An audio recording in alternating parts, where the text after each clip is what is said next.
que je vous propose, ça va être déjà de créer votre premier répertoire de travail dans lequel nous allons placer tous les exercices. La première chose à faire, c'est d'aller se retrouver dans l'outil XAMPP, ici, dans le dossier htdoc. C'est ici qu'on va pouvoir accéder à tous nos répertoires de travail sur Apache et PHP. Donc du coup, ce qu'on va devoir faire ici, dans htdoc, c'est très important, on va aller placer notre dossier de travail, et on va le créer, on va l'appeler cours PHP. Enfin, vous l'appelez PHP pour vous si vous voulez. Et donc, une fois qu'on a ça, on va pouvoir aller accéder à cette page ici. Donc si vous avez bien XAMPP qui est lancé, donc il faut bien cliquer sur Start ici, sur ces deux boutons, et vous devez le voir en vert. Une fois que vous avez ça, vous allez pouvoir accéder à ce répertoire cours PHP. Donc on va le faire directement, et on va lancer notre page. Alors il faut vérifier par contre sur quel port on écoute, et pour cela on peut aller le vérifier dans le httpdconf ici. Donc je vais aller regarder. De base, il le met en 80-80, et je sais que ça peut causer des problèmes. Donc c'est le listen ici. Moi je l'ai mis en 80-90, parce que justement j'avais ces problèmes sur le 80-80. Donc n'hésitez pas à faire la même chose si je ne l'ai pas déjà montré dans une précédente vidéo d'ailleurs.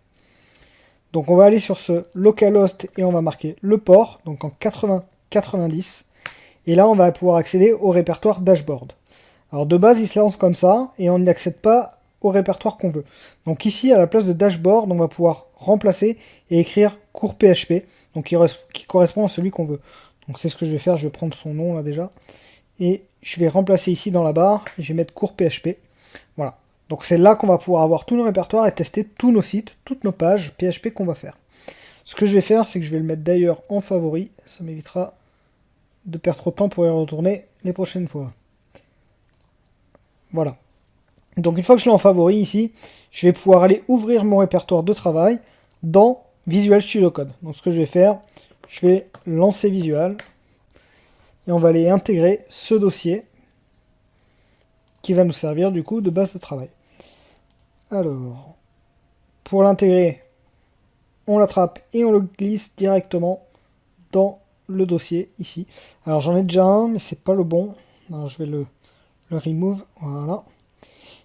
C'était mon ancien que j'ai renommé tout à l'heure. Donc là maintenant, vous l'intégrez dedans.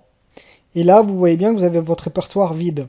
Donc ce qu'on va faire, c'est qu'on va créer un premier folder. Maintenant, on va travailler directement dans Visual Studio Code.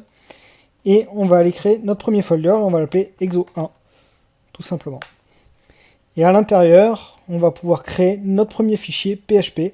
On va appeler index.php.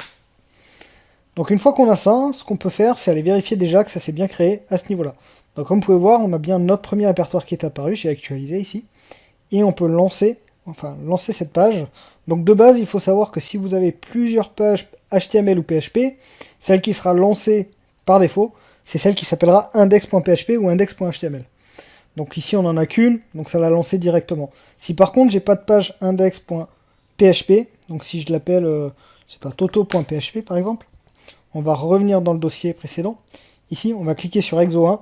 Là, il va falloir cliquer sur la page qu'on souhaite. Voilà, donc soit si vous l'appelez index.php directement, ça l'ouvrira sans devoir cliquer sur la page, et si vous n'en avez pas, il faudra cliquer sur la page. Donc ça peut être intéressant là de le laisser d'ailleurs sans avoir index.php, puisqu'on va vouloir tester peut-être plusieurs programmes. Donc ici je vais pas l'appeler index.php, je vais l'appeler mapage.php. Concrètement, sur un site internet, on va forcément avoir une page qui s'appellera index.php. Ou index.html si vous n'utilisez pas de PHP. Donc maintenant qu'on a ça, on va pouvoir commencer déjà à programmer ici. Et ce que je vous propose de faire, c'est d'afficher déjà un premier élément sur votre page. Et pour ce faire, on va déjà ouvrir la balise PHP. Donc cette balise PHP ici va nous permettre d'écrire tout le code PHP qu'on désire sur notre page. Donc ici, si on veut faire un affichage en PHP, on va pouvoir écrire echo, qui est l'instruction d'affichage en PHP. Et à l'intérieur, on peut y mettre ce qu'on souhaite, par exemple coucou. Tout simplement, et on va finir avec un point virgule. Et là directement sur notre page, quand on va la lancer, alors je vais actualiser, on va avoir coucou qui s'affiche. Si on regarde le code source, on a directement le coucou qui est mis sans balise ou quoi que ce soit de HTML. Parce que ce qui est fait en fait, c'est que le serveur renvoie la page en ayant déjà interprété le code.